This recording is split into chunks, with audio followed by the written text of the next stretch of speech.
Hello, you wonderful people, and welcome to another episode of Centric. This being a show where I talk about crime dramas that I watch. For today's episode, I'm going to talk about the latest episode of Lethal Weapon as well as the latest episode of Bull. Like always, if I'm talking about something you don't want to listen to, you can always look in the description down below. I include the timer to start talking about each of the respective shows. So for example, if you want to hear what I say about this week's episode of Lethal Weapon, you can skip to what I say about this week's episode of Bull. But the first thing I'm going to talk about is this week's episode of Lethal Weapon. Top to bottom, a fantastic episode with everything that went down in this episode. So let's break everything down. Obviously, this week's episode dealt with a personal case for Roger. It's a boy named Diego. Because I was actually worried at first because they're like, oh yeah, Diego is a boy that Roger arrested. Like I was like, oh, is he someone from season one that I don't remember? It's like, no, it's something that existed outside of the show. And basically, he's a kid that Roger kind of helped him, it's like, gave him a second chance, and basically his life turned around. But sadly, Diego ends up getting killed, and basically the course of events of this episode, and a lot of things, so much to kind of talk about. I mean, obviously, like, Roger's trying to go on vacation with Trish and the kids, and also Robbie because he's going as well, so that's interesting. So I guess because they're doing that, I guess we're definitely going to see more of McNeely going forward, too, which I really appreciate that, because I was literally asking, I hope you get more McNeely and Roger, because I love their interactions. We only got it, like, once or twice last season, so we're already kind of ahead at this point, I think, so hopefully we get to see that more, especially if Rihanna and Robbie still continue to date, so there's always that little bringing the family together thing. But nevertheless, this case, it was so interesting on so many different points. For one, the fact is that they were chasing after a suspect. His name is Jasper, and Riggs didn't jump after him. And Roger's like, "Why the hell didn't you jump?" It's like, I don't always jump. Sometimes I jump. Sometimes I don't. And it's just like, holy crap! Because Roger's like, the one time I need you to jump, because obviously this case is personal to him. He's like, okay, Roger, I didn't want to die, And he's, because obviously he's spending time with Molly and Ben before that actually shows progress, because he actually thought about it. He thought about the consequences ahead of time before doing something. He's like, no. If I jump, there's a good chance I might die, and I got something to live for now. Before, he didn't. So that shows great improvement. That shows how important Molly and Ben are to him. That centered in his mind. Roger's like, no one's gonna die. Immediately, the fire escape Jasper's on ends up falling, and he dies. And it's just like, then you have Roger being like, wow, you were so right. I was like, that's so good. It's so messed up. It's that dark type of funny of like, wow, you're right about that. Huh. So that was, but like I said, it showed progress between him and Molly and Ben. And I thought that was so interesting, because there's that awkward moment at the beginning of they're searching for trees and everything. And obviously Ben the holidays aren't really a happy time, because it's just like a reminder that his dad's not around, and just that his dad's situation, very complicated. But Riggs is there for him and everything, him and Molly. And the lady's like, oh, look, family photo. And you have Riggs being like, almost trying to be like, no, that's not okay. And he's like, come on, Dad, get a little closer, is what she said. And you could tell it made him uncomfortable, because it's like, it feels weird for him, just because he's never really been with someone, and it's considered his family and everything. So it kind of throws him for a loop. You can tell he's very uncomfortable during the photo. Even Molly mocks him about it later on. It's like, oh, look how uncomfortable and awkward you look. And just like, I needed to capture this, have a reminder of this moment. But essentially, because I was wondering, because I'd almost completely forgotten about the very beginning of the episode where the truck blew up. Basically, this whole thing, including Diego's murder, is all connected to that. Because basically, the place that Diego worked for and the guy he was working for, Grant, basically was shipping out meth in those trucks, and it got blown up. Which then begs the question, like, well, no, I remember now. Because basically, this all deals with, like, the Aryan fraternity, so that's, woof. So basically that's what it was. Basically the guy at the beginning blew it up because like the cops were there, but I'm sure it came back on Grant, because the fact is he didn't follow through with his end of the bargain, or whatever the case may be. Basically Diego did some stuff for him, and he would drop stuff off at the club, which the club is connected to this whole thing, which I love. The fact is that Roger was at that, and like I was like, what is he doing? He puts the phone super close because it's like video chat, and then Trish was like, what you doing? He's like, oh, don't worry, I'm gonna be there. And it's like, Roger, are you at a strip club? And he's like, no. And then she's like, oh, you called for me? He's like, what? He's like, nah, Trish, this ain't what it looked like. I'm like, I love it. And then she even calls Riggs later on. He's like, what case? And it's like, Roger's at a strip club. That's part of the case, right? It's like, right. And she's like, get him on a plane. And Riggs is like, yes, ma'am. I love that. Probably one of the few women that could just like snap like Riggs to do something is Trish. And he's just like, yeah, he knows, especially with as much time he's spent around her, how scary Trish can be. And it's like, oh, she wants you to do something? Better damn it, do it. And so I love that. I also love that Ben showed up, he got caught up in that whole situation too. It turned into a gunfight at the strip club. Which is kind of interesting too. Molly didn't snap at Riggs about that particular thing, the whole strip club thing, which I love. It's just like, she was like, okay, I get it. Like, she wasn't super pissed about that. What really pissed her off was the whole, like, talk about Jake and everything, which I'll get to in a second. But it's just like, that was crossing the line, not like him taking your son to a strip club and there being a gunfight and everything. Sure. But I guess at the same time, it's just, I don't know. I guess she kind of, I don't know.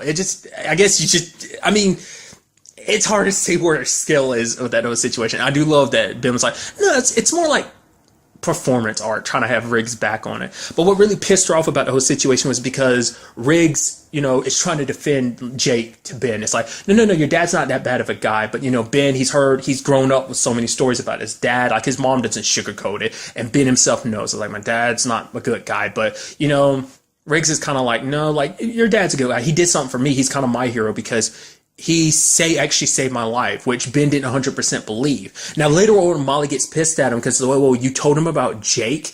Now, I don't know whether, like, maybe off screen or whatever, but it seems like Riggs might have went full details about it. I mean, he was like, no, I was trying to, like, it seemed like he was trying to explain himself, but I don't know if he actually broke everything down. From the conversation we saw, he only said that, he saved his life, but he probably never, I don't know if he went in exact detail, but maybe he did.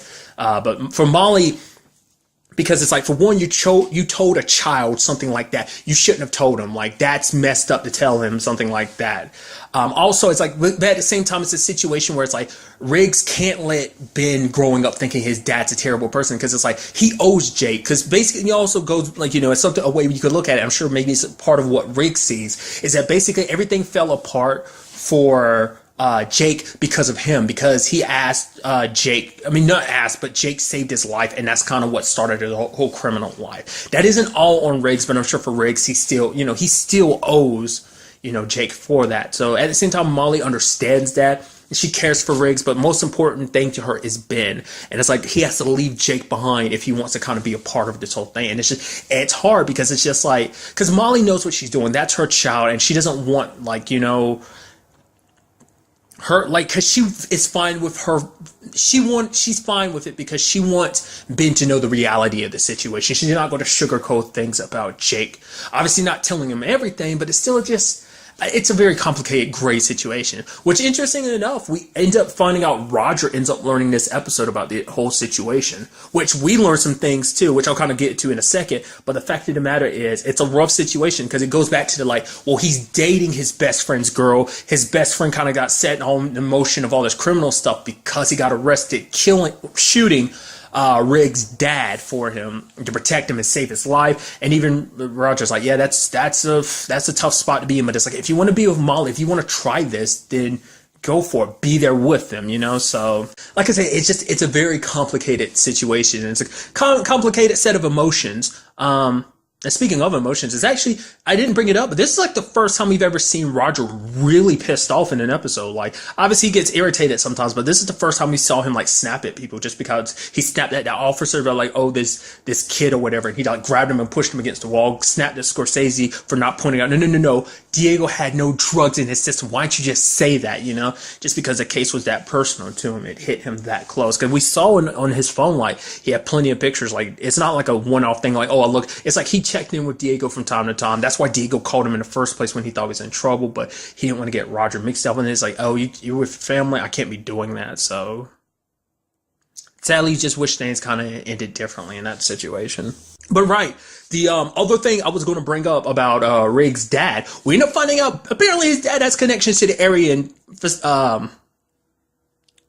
faculty, which is like, wait, what? It's like, oh, my dad has a few friends here and there, because basically they went to see Grant, and Grant was being a complete and utter douchebag, knowing what buttons to push. With Riggs, he's like, oh, you tell me, because Riggs is like, oh, I have no family, so you have to worry about trying to come after me. He's like, well, everyone comes from somewhere, no matter how much you push them away or run away from them, but your family, they're there. So everyone comes from somewhere. And for Roger, he pointed out Diego. It's like, oh yeah, charity case like Diego. And it's like, they could have done a lot worse than dunking his head in him, but it's just like, I wanted him to punch him. It's like, he knew exactly what he was doing, trying to push their buttons. But that's when Riggs ended up revealing that connection, which kind of plays out throughout the entire episode.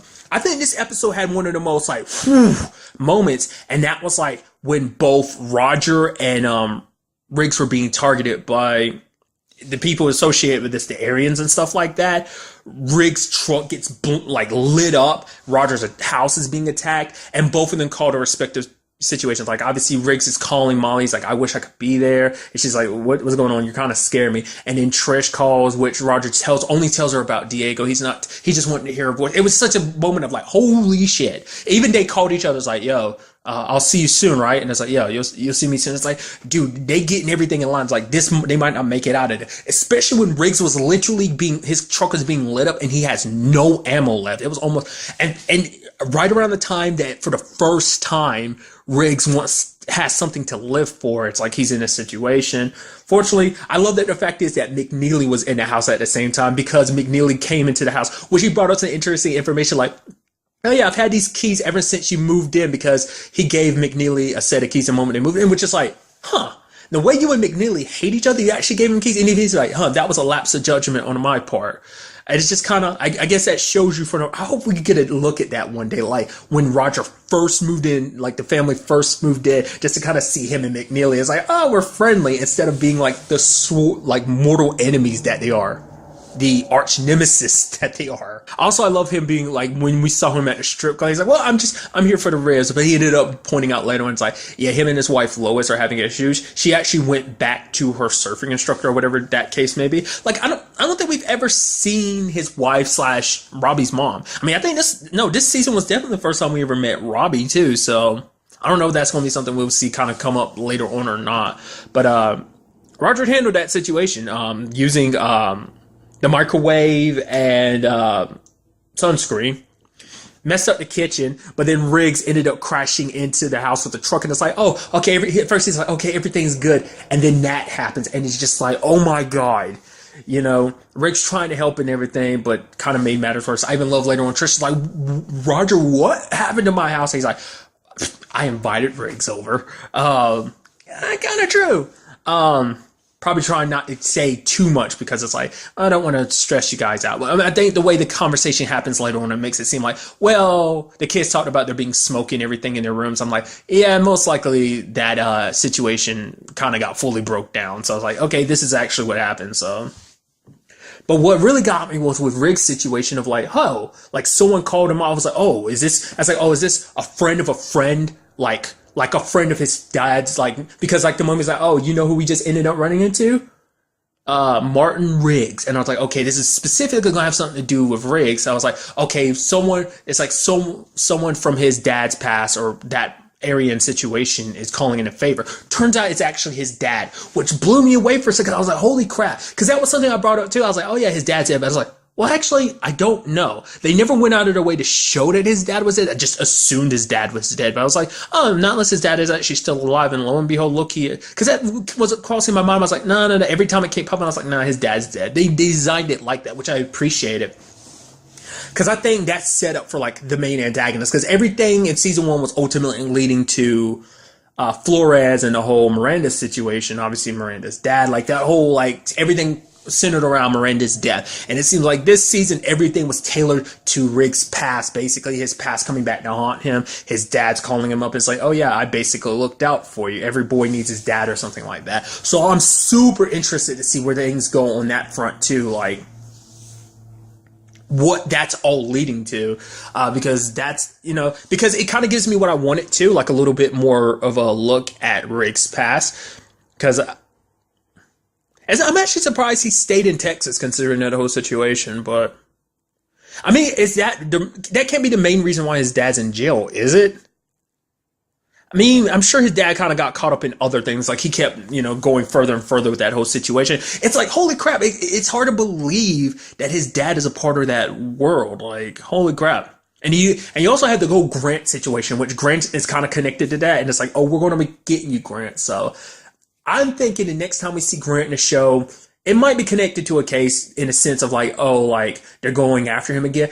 I think the next time we see him, he's going to be dead. Because even Riggs was like, oh, the Aryans, they don't like non-results. And it's like, you kind of screwed the pooch on this whole situation. So essentially kind of alluded to the fact is that they might come after him. I think that's what's going to be the case. But I don't know. I mean, he knows a lot about Riggs just because of this whole family situation. So, and obviously he took an interest in Roger too. So it's going to be a situation of, I think even going forward, they're going to both need to watch their backs about this whole situation. Especially, Riggs has people that are important to him in this whole situation. And then Roger's got his family. So, like I said, top to bottom, a fantastic episode. I'm loving what this is setting up. Like I said, pretty sure that's going to be like the main thread for the main overarching plot for this season. And I'm so interested to see where that goes. Like I said, maybe maybe it's a situation where it's like when Riggs' dad married his mom, like he left that world behind him. And maybe after she died, he fell into a deeper despair, became the mean drunk that because the question is, was he always like that? Even when, Riggs' mom was alive, or did he only become like this after Riggs' mom died? Those are questions I'm looking to get answered. So. Sadly, we will be waiting a little while. Lethal Weapon will be returning in 3 weeks on January 2nd. So we're just going to have to wait and see what's in store for us when the show returns. And now moving on to this week's episode of Bull. A fantastic episode. This episode is basically both a little sad, adorable, and just all kind of wrapped all up in just an all-around fantastic episode. Basically, the overarching episode deals with the fact that Bull is dealing with a particular case. It's basically about two cell phone giants basically going at it about, oh, this company is copying us. No, this company is copying us. They're smack dab in the middle of that. And basically it's like, oh, we solved this whole situation within like 5 days, basically until Christmas, which is 5 days, and they get triple the pay. So they're kind of in a rush on that. Then there's this whole situation with this little girl named Charlie. She goes to Bull because she wants to get divorced from her family, which in this particular case, or ends up ultimately just being her dad. But basically she really wants to be emancipated, but she's like 9 years old and everything. And so the situation gets a little trickier and trickier when Bull kind of takes her back to her house, which, he's like, no, if I tuck you in and everything, it's going to be weird. I'm going to make you brush your teeth. I'm going to make you do multiplication. But for her, she was lonely and everything. So it basically, the whole episode ends up turning into a family court situation because now, like, Bull trying to do the right thing is like, well, this doesn't seem like the right thing. She would be left alone in the house. Like, if Bull wasn't there, her dad didn't get home until like 2:30 in the morning. If Bull had not been there, she would have been left alone. And her dad tried to make excuses like, oh, these cameras everywhere. The doorman's there. She's perfectly fine. But it's like, you left her alone. He's talking about the nanny was off this day and everything. And like, Bull didn't want things to escalate. He was trying to do the right thing. But basically kind of blew up in his face because he ends up learning that basically her mom, Nora, had died like 3 years prior from breast cancer. And basically what you end up learning is that basically Rex buried himself in his work. He wasn't very attentive to his daughter because he didn't really know a lot about her, because it seems like a situation where he always kind of was so ambitious, so focused on his work. It was more so Charlie and her mom, Nora. And so they grew closer, and who's to say like whether she had a good relationship with her dad beforehand or not? I'm sure she did, but it's those 3 years just they got further and further apart because he, and everyone handles grief in their own way. In his case, he just kept diving deeper and deeper into work and not realizing just what he was doing to his daughter. He was isolating her, leaving her alone. I mean, this isn't just the first case of that. This is just an instant that Bull had caught, and even then it's like Bull realizing the situation of like, oh,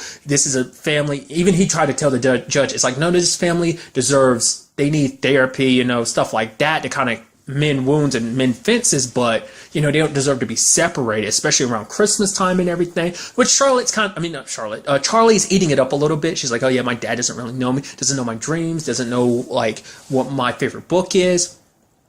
And she's enjoying because it's like, oh yeah, like, haha, my dad's getting it like a little bit. He's kind of getting in trouble, and she's smiling in court and everything. But it's just because she's a little girl that was just, she was, eventually apologetic about it. But it's just like, no, she just wanted attention. She just wanted things to be right between her and her dad. And she's, because she's young, so she doesn't really understand the ramifications. Would you have that nanny?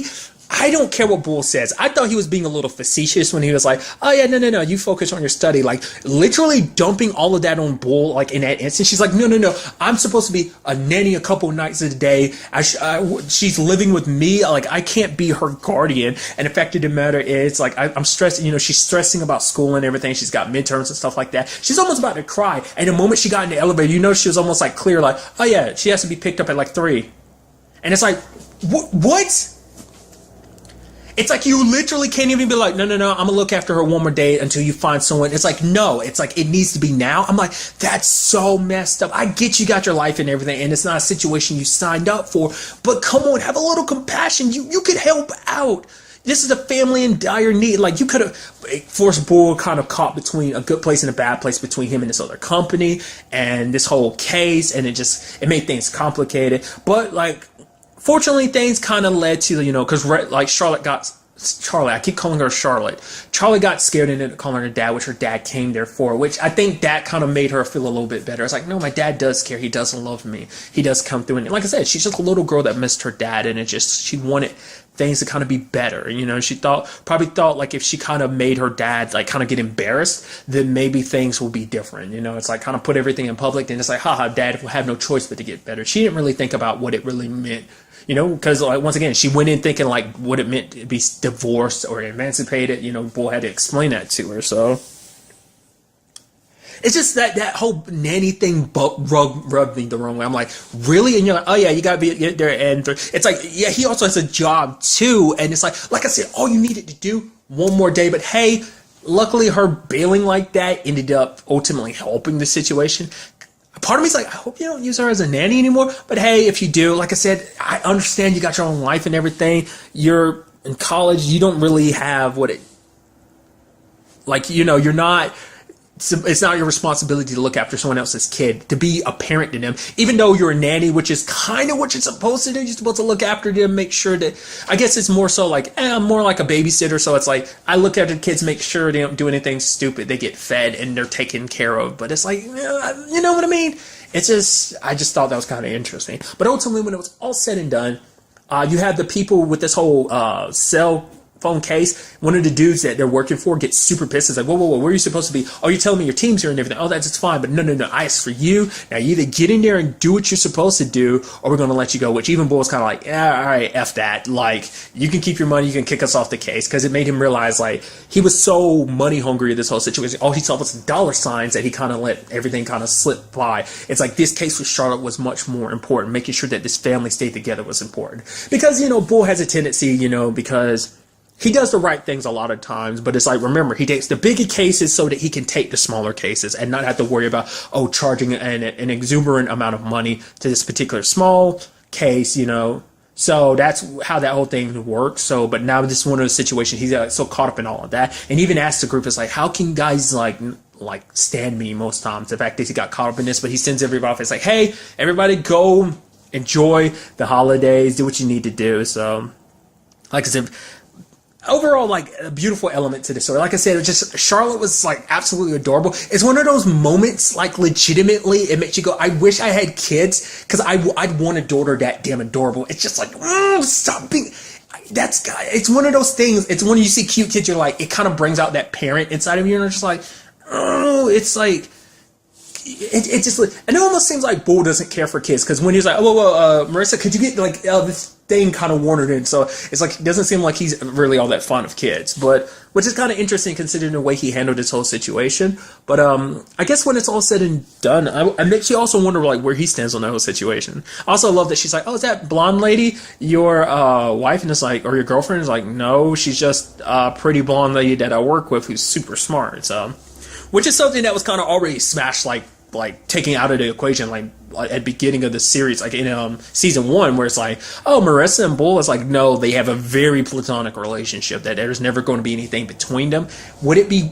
I don't think it would work. I think even they decided, like, no, we work better as friends than we would, like, we're not meant for each other, So, I mean, likely, who knows? Maybe that'll change. I mean, it's so up in the air about Bull's whole situation, because it's like, him and Diana, like, or Diane, I always forget, is it Diane or Diana? It's like, what about their situation? It's always kind of on and off thing. It's like an on thing when she's around, but when she's out, like, I don't know. I mean, let's not forget he hooked up with his high school I think his high school sweetheart. They ended up splitting up the moment he went to college and stuff. So there's that. So, it's always up in the air, his whole relationship status. But nevertheless, it does seem like when it was all said and done, Charlotte is back home with her dad, and things change. I do appreciate that Bull showed up in the Santa Claus outfit, and that was that beautiful, cute thing. It's like with her mom, she used to kind of look on the map and track, where Santa actually is, and she does it with her dad. She's like, I know Santa's not real, and they're both playing it up. Her dad as well as Bull, like, no, oh yeah, he isn't real. Like, oh, that's news to me. And it seems like her and her dad are doing it at the end of the episode, and she knows that it's actually Bull dressed as Santa. It's like, but don't tell my dad. He really believes in all this. I was like, okay. And it's just like, I'm glad everything had a happy ending in that regard. And that's not the only happy ending in this episode. It started off a little sad. It's the whole Marissa situation. She was behind on rent for her mom's place, and she was stressing out. And Benny finally got her to confess it to her about the whole Kyle situation. And it's like, Benny's like, why didn't you come to us? We got Danny, a former FBI agent, and we have Cable. Like, Cable can find anyone. But what it was, is because Marissa she's prideful. Because for her, it's like, it's her own issue. She didn't want to tell anyone about it. Just because it's like, more so than anything, it's because she was a Homeland Security analyst and she didn't see this con coming. She got played, and it's like, how could I get played? It's like, she blamed herself. Like I said, it was a pride situation. Like, he played me and I should have seen it coming. So that's what she didn't want to get anyone else involved because she felt too embarrassed. Ultimately, she only got Cable and Danny involved. I don't think Bull ever found out. I think Bull would be super pissed because, like, from the beginning, Bull didn't really like Kyle. So it turns out his real name is Robert Allen. He actually has a family with 3 kids, which apparently he hasn't seen them in years, is the way it makes it seem like. So he's out for tax evasion and larceny. It's like he's kind of an all-around scummy guy. He was in the Virgin Islands, kind of just like with over like $500,000 or something like that. It's just like scummy douchebag, like everything he left Marissa with. But Marissa kind of got her revenge. She was waiting at the airport with him with the FBI, and it's like, boom. I was like, that was so delicious. That was probably an early Christmas present for Marissa. I'm glad. I was thinking we'd probably see that storyline kind of extended more. That I thought there'd be a little bit more of Marissa being like, no, I'm gonna secretly take care of this. But it's like, no, like, because that was all revealed last episode, and she's already dealing with it now. So I thought that was kind of a quick turnaround. I mean, it's been like 2 weeks since the last episode, so because the last episode was a Thanksgiving episode actually. So I just think it's fascinating. Such a good episode all around because of that. So like I said, hopefully Marissa ended up, FBI helped out with the whole situation. Hopefully she got all her money back and everything. So, because ultimately that's probably why Marissa was kind of super excited about taking this case and getting like 3 times the pay so she can compensate and make sure everything's kind of taken care of. All her credit cards are maxed out and everything. And it's just like, gosh, you were just the worst. Because I just felt like something wasn't right about that whole situation, like especially when he started looking into her files and everything. I was like ever since then, he definitely was like I definitely didn't trust him. I like that they set it up just like, oh, he's just some random dude in Marissa's life, and it's like, oh, maybe he'll just become more important later on or something. But like I didn't expect a criminal turn for him like that. So I don't know. Like I said, like all around happy endings, so I can be happy about that at the very least. So, but sadly, we will most likely be waiting a while until the next episode. At the time I'm recording this, I haven't looked it up yet, but it didn't seem like they said any particular date for the next episode. But I'm assuming it's probably going to be like January 2nd with the next episode of Lethal Weapon. I feel like roughly a lot of things tend to come back roughly around the same time. So we'll just kind of have to wait and see. So I'm very interested to see what they got planned for the rest of the season. Like that's kind of like the only personal storyline that was really set up, and Marissa's that whole situation is kind of taken care of now. So we're just gonna have to wait and see what else they got in store for the team for the rest of the season. But really, that's all I want to talk about in this episode. Till the next time we meet, be happy, be safe, live life to the fullest, and enjoy it. Good day and good